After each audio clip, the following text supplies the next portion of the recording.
শুভ সকাল বন্ধুরা। আজ হলো 10 ফেব্রুয়ারি মঙ্গলবার। আজকের সকালের বিশেষ বিশেষ খবর হলো মেঘালয়ের কয়লা খনি বিস্ফোরণে খাটিগুড়ার আরও 2 শ্রমিকের মৃত্যু। খাদান এলাকা থেকে সবাইকে তাড়াচ্ছে প্রশাসন। মেঘালয়ে গত বৃহস্পতিবারের কয়লা খনি বিস্ফোরণে আরও 2 শ্রমিকের মৃত্যু হয়েছে শিলচর মেডিকেল কলেজ ও হাসপাতালে। এরা দুজনই কাঠিগুড়ার বাসিন্দা। প্রথমজন পশ্চিম কাঠিগুড়ার চণ্ডীপুর গ্রামের শ্রীকান্ত বৈষ্ণবের ছেলে রামচন্দ্র বৈষ্ণব এবং দ্বিতীয়জন উত্তর কাঠিগুড়ার সরিষাকুড়ির মস্তকিন আলীর ছেলে নিমার উদ্দিন। তথ্য হচ্ছে, রামচন্দ্র বৈষ্ণব যে খাদানে কাজ করছিলেন সেখানে ডিটোনেটর বিস্ফোরণ হয়নি। তার পাশের খাদানে বিস্ফোরণ হবার পর রামচন্দ্রের খাদানেও এর রেশ লাগে। আদতে ওই দিন প্রথম খাদানে বিস্ফোরণ হওয়ার পরপরই পাশাপাশি আরও 2টি খাদানেই দুর্ঘটনা সংঘটিত হয়েছিল। ফলে ওই 2টি খাদানে কর্মরত শ্রমিকরাও দুর্ঘটনার শিকার হন। ওই দিন খাদান বিস্ফোরণের পর কাঠিগুড়া তথা বরাক উপত্যকার 9 শ্রমিককে জখম অবস্থায় শিলচর মেডিকেল কলেজ ও হাসপাতালে চিকিৎসার জন্য নিয়ে আসা হয়। এর মধ্যে রামচন্দ্র বৈষ্ণব গতকাল গভীর রাতে এবং নিমার উদ্দিন বুড়ে চিকিৎসা চলাকালীন মারা যান। সোমবার বিকেলে পশ্চিম কাঠিগুড়ার চণ্ডীপুর গ্রামে হত রামচন্দ্র বৈষ্ণবের মৃতদেহ ময়নাতদন্ত শেষে আসার পর এক অভূতপূর্ব শোকাকুল পরিস্থিতির সৃষ্টি হয়। বিশেষ করে তার বৃদ্ধ পিতা সহ সন্তানদের কান্নায় ভারী হয়ে ওঠে পুরো এলাকা। জানা গেছে, রামচন্দ্রের উপরই তার পরিবার নির্ভরশীল ছিল। তার অকাল মৃত্যুতে পুরো পরিবার অসহায় হয়ে পড়েছে। এদিকে মেঘালয় থেকে পাওয়া এক সূত্র অনুযায়ী অভিশপ্ত ওই 3টি খাদানের আশপাশ এলাকা থেকে সবাইকে সরিয়ে দিচ্ছে ওই রাজ্যের প্রশাসন। সূত্রটি জানিয়েছেন, বিস্ফোরিত হওয়া খাদান সহ আশেপাশের এলাকায় মানুষজনের বসতি আছে কিনা দেখতে সেখানের প্রশাসন ড্রোন ব্যবহার করছে। যেখানে শ্রমিকদের ক্যাম্প পাওয়া যাচ্ছে সেখান থেকে সবাইকে চলে যাওয়ার নির্দেশ দেওয়া হচ্ছে। এর পরিপ্রেক্ষিতে মেঘালয়ের তাসকু উমসাঙ্গা এলাকার অনেক শ্রমিককে এলাকা ছেড়ে অন্যত্র চলে যেতে দেখা গেছে। সূত্রটি আরও জানিয়েছেন, মেঘালয়ে অবৈধ রেড হোল পদ্ধতির কয়লা খনিগুলিতে মাঝে মধ্যে ছোটোখাটো দুর্ঘটনা ঘটলেও এবারের ঘটনাটির খবর শুধু দেশ নয়, বিশ্বের অনেক দেশের কাছে পৌঁছে গেছে। ফলে পরবর্তীতে বিশেষ কোনো তদন্ত হলে যাতে ঝামেলায় না পড়তে হয় সেজন্যই ওই রাজ্যের প্রশাসন বিস্ফোরিত খাদানগুলির পাশ থেকে সবাইকে সরিয়ে দিচ্ছে। অপরদিকে এবার কংগ্রেস থেকে টিকিট চাইলেন আসাম প্রদেশ কংগ্রেসের প্রাক্তন সম্পাদিকা নৈরিতা জয় শুক্লা। তিনি রামকৃষ্ণনগর বিধানসভা কেন্দ্র থেকে টিকিট দাবি করেছেন। সোমবার কংগ্রেসের জেলা সভাপতি তাপস পুরকায়স্থের হাতে দাবিপত্র তুলে দিয়েছেন নৈরিতা। টিকিট দাবি জানিয়েছেন নৈরিতা জয় শুক্লা। তিনি প্রাক্তন সাংসদ ললিত মোহন শুক্লবৈদ্যের নাতনি। প্রদেশ কংগ্রেস সভাপতি ভূপেন বোরার কার্যকালে তিনি প্রদেশ কংগ্রেসের সম্পাদক পদে ছিলেন। গত কমাস আগে বিয়ের পিড়িতে বসেন তিনি। সোমবার কংগ্রেস কার্যালয়ে এসে টিকিটের দাবি জানিয়ে গেছেন নৈরিতা। এদিন তাপস পুরকায়স্থের হাতে দাবিপত্র তুলে দিয়েছেন তিনি। টিকিট পাওয়ার ব্যাপারে আশা ব্যক্ত করেছেন। নৈরিতা বলেছেন, তিনি টিকিট পেলে রামকৃষ্ণনগর বিধানসভা কেন্দ্রে কংগ্রেসের জয় নিশ্চিত।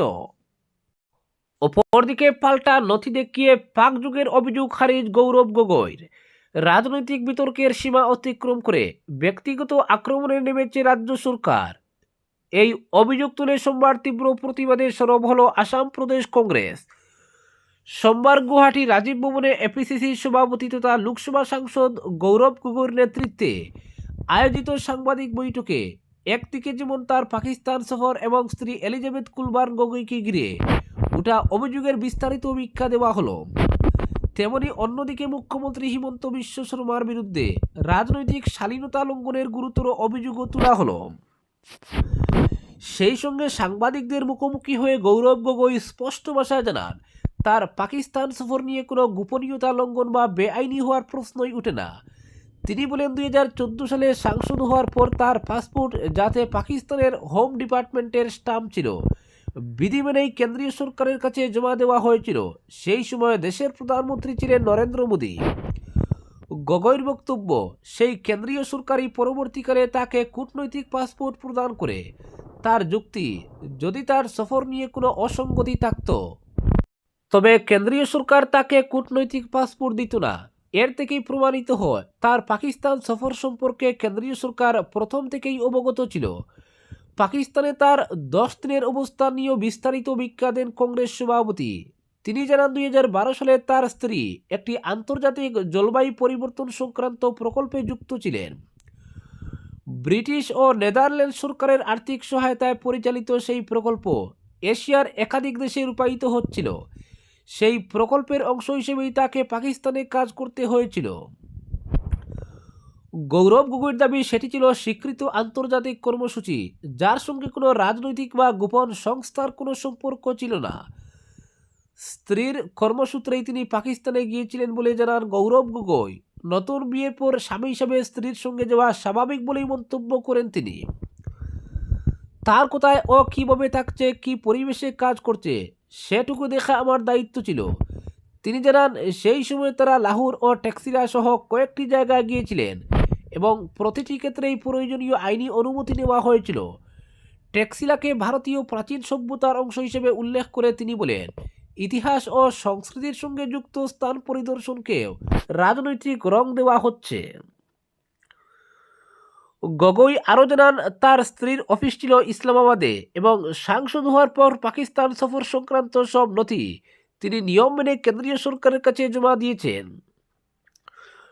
পাকিস্তানের সঙ্গে কোনো আর্থিক বা প্রাতিষ্ঠানিক যোগ থাকার অভিযোগ খারিজ করে দিয়ে তিনি বলেন, পাকিস্তানে কাজ শেষ হওয়ার পর সংশ্লিষ্ট সব ব্যাংক অ্যাকাউন্ট বন্ধ করে দেওয়া হয়েছিল। তার দাবি অবৈধ লেনদেনের কোনো প্রশ্নই ওঠে না। আর এই প্রেক্ষাপটে প্রদেশ কংগ্রেস সভাপতির অভিযোগ, নির্বাচনের মুখে পরিকল্পিতভাবে তাকে এবং তার পরিবারকে হেয় করতে এই অপপ্রচার চালানো হচ্ছে। তার বক্তব্য, প্রকৃত সমস্যা থেকে নজর ঘুরানোর জন্যই ব্যক্তিগত জীবনকে রাজনৈতিক অস্ত্র হিসেবে ব্যবহার করা হচ্ছে। তবে সাংবাদিক বৈঠকে গৌরব গগৈ অভিযোগ করেন, মুখ্যমন্ত্রী তার নাবালক সন্তানদের নাম টেনে এনে রাজনৈতিক আক্রমণ চালিয়েছেন। 5 ও 9 বছরের শিশুদের রাজনৈতিক বিতর্কে জড়ানোকে তিনি অগ্রহণযোগ্য ও লজ্জাজনক বলে মন্তব্য করেন। গগৈ বলেন, আমি একজন নির্বাচিত জনপ্রতিনিধি, আমাকে আক্রমণ করলে আমি তার জবাব দেব, কিন্তু আমার শিশু সন্তানদের টেনে আনা সব সীমা অতিক্রম করার সামিল। এই প্রসঙ্গে মুখ্যমন্ত্রীকে কড়া সতর্কবার্তাও দেন কংগ্রেস সভাপতি। তিনি জানান, এই ধরনের ব্যক্তিগত আক্রমণ বন্ধ না হলে তিনি বিষয়টি শেষ পর্যন্ত নিয়ে যাবেন। প্রয়োজনে সুপ্রিম কোর্টের দৃষ্টি আকর্ষণের কথাও বলেন তিনি। তার বক্তব্য, সর্বোচ্চ আদালতের স্বতঃপ্রণোদিত হস্তক্ষেপ এক্ষেত্রে প্রয়োজনীয়। একই সঙ্গে তিনি মন্তব্য করেন, আমরাও অনেক কিছু জানি কিন্তু তা প্রকাশ করি না, কারণ রাজনীতিরও কিছু নৈতিক সীমা থাকা উচিত। নিজের পারিবারিক জীবন প্রসঙ্গে গৌরব গগৈ বলেন, তার স্ত্রী স্বনির্ভর এবং সন্তানদের দেখভালের দায়িত্ব তিনি পালন করছেন।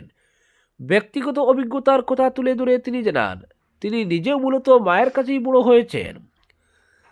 তার মতে সন্তানরা প্রাপ্তবয়স্ক হলে নিজের সিদ্ধান্ত নিজেরাই নেবে, এই স্বাধীনতা তাদের থাকা প্রয়োজন। রাজনৈতিক পরিচয়ের বোঝা তাদের উপর চাপিয়ে দেওয়া তিনি সমর্থন করেন না। সাংবাদিক বৈঠক শেষে গগৈ স্পষ্ট করে দেন, এই উদ্যোগ কোনো রাজনৈতিক নাটক নয়। তার কথায়, আমি এখানে এসেছি আসামের মানুষের মর্যাদা ও সংবাদ মাধ্যমের সম্মান রক্ষার জন্য।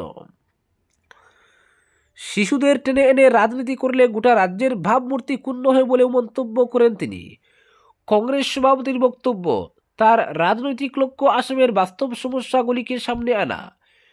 বেকারত্ব, মূল্যবৃদ্ধি, সামাজিক বিভাজন এবং প্রশাসনিক স্বচ্ছতার অভাব, এই প্রশ্নগুলিতেই তার লড়াই চলবে। বাকিটা বিচার করবেন রাজ্যের মানুষই, এই মন্তব্য করে সাংবাদিক বৈঠকে জ্যোতি টানেন গৌরব গগৈ।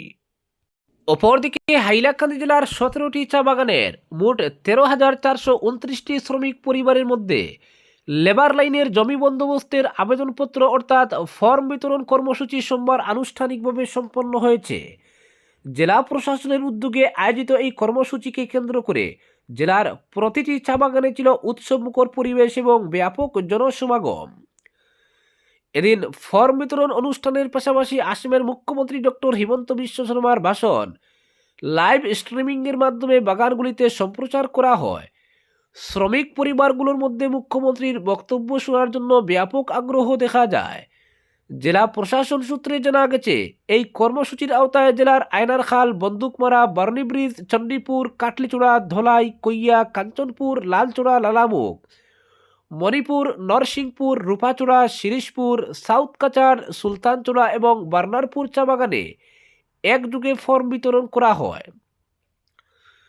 জেলা প্রশাসনের পক্ষ থেকে প্রতিটি চা বাগানের অনুষ্ঠানের দায়িত্বে পর্যাপ্ত স্টাফ সহ একজন করে দায়িত্বপ্রাপ্ত আধিকারিক নিয়োগ করা হয়েছিল, যাতে ফর্ম বিতরণ প্রক্রিয়া শান্তিপূর্ণ, সুশৃঙ্খল এবং স্বচ্ছভাবে সম্পন্ন করা যায়।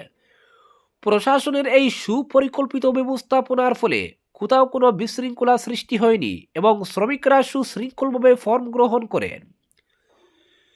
এছাড়া কর্মসূচির সার্বিক তদারকির জন্য 2 অতিরিক্ত জেলা আয়ুক্ত সপ্তমী এন্দ এবং বেনলান লেম্পুই বিভিন্ন চা বাগানে উপস্থিত থেকে অনুষ্ঠান পর্যবেক্ষণ করেন এবং ব্যবস্থাপনার খোঁজখবর নেন।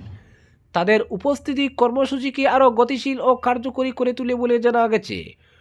প্রশাসন সূত্রে আরও জানা যায়, বহু দশক ধরে চা বাগানের লেবার লাইনে বসবাসকারী শ্রমিক পরিবারগুলি আইনগত ভূমি অধিকারের অভাবে নানা সমস্যার সম্মুখীন হয়ে আসছিলেন। বসত পিটায় বৈধ অধিকার না থাকায় কল্যাণমূলক প্রকল্পের সুবিধা গ্রহণ, ভবিষ্যৎ নিরাপত্তা এবং সামাজিক স্থিতিশীলতার ক্ষেত্রে বাধা সৃষ্টি হচ্ছিল। এই প্রেক্ষাপটে মিশন বসুন্ধরার অধীনে চা বাগান শ্রমিকদের ভূমি বন্দোবস্ত প্রক্রিয়াকে দীর্ঘদিনের এক গুরুত্বপূর্ণ দাবি পূরণের পথে বড় পদক্ষেপ হিসাবে বিবেচনা করা হচ্ছে।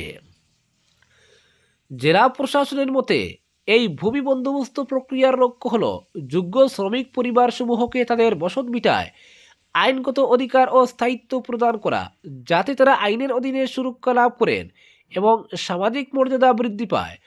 অনুষ্ঠান শেষে জেলা প্রশাসনের পক্ষ থেকে জানানো হয়েছে, ফর্ম সংগ্রহকারী যোগ্য শ্রমিক পরিবারগুলোর আবেদনপত্র যাচাই বাছাই করে পরবর্তী প্রয়োজনীয় প্রক্রিয়া নির্ধারিত নিয়ম অনুযায়ী দ্রুত সম্পন্ন করা হবে। আজকের বিশেষ সংবাদ এখানেই সমাপ্ত।